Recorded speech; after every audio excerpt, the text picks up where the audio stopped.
This is actually, there's 2010 NC140 rootstock research planting on my left. I'm not going to talk about that because that one is done.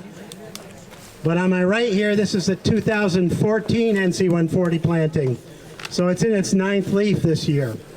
And since Wes left and became direct, is Wes around? Wes is still involved in NC140, but pretty much I've taken over managing the data collection and research of this one planting which is left.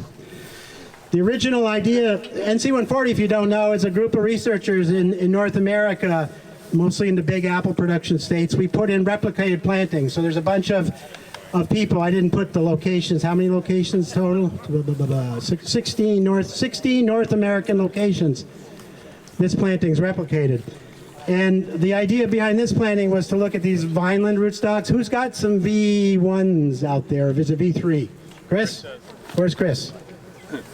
Who's got Vineland? What are they, V3s or 1s? V1. V1s. You got a bunch of V1s. So V1 is in this planting. Unfortunately, the Vineland, the V series have kind of seemed to have petered out for various reasons. But the original, back in, when we planted this in 2014, there was some interest in comparing them to the Geneva rootstocks. And most of these Geneva rootstocks that are in here are we're not particularly testing rootstocks. Some of them were newer, like 214, but most of these are commercially available now. Although some have fallen out of favor, like Geneva 30. Although frankly, if you look at the chart in here, it's done really well. So the kind of annual data collection that, again, Jim Krupa, before he retired, I don't know who's going to help me this year, we included root suckers, trunk diameter, tree height and spread every 5 years, and we picked all the fruit on all the trees individually. There's 10 replications for fruit yield. Did I mention it's Honeycrisp?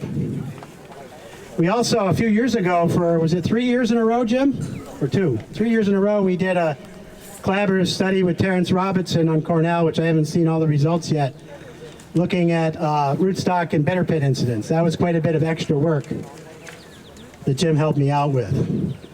This year I'm also doing, in collaboration with AgroK, which is a fertilizer, a foliar spray company. Unfortunately, their products are not readily available here. So AgroK has been doing this SAP analysis where I've been collecting foliar samples and send them off by FedEx to the Netherlands every 2 weeks.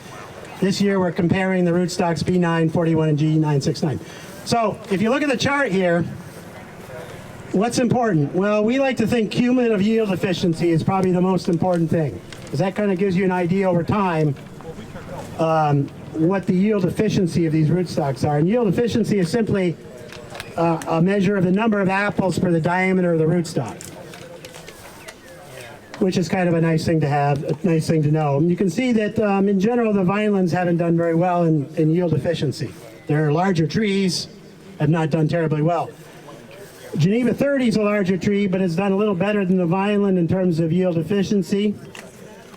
But then you drop down to Geneva 969, Geneva 214. By the way, I really like 214 in general. I've got some other trees on 214, and they are just gorgeous.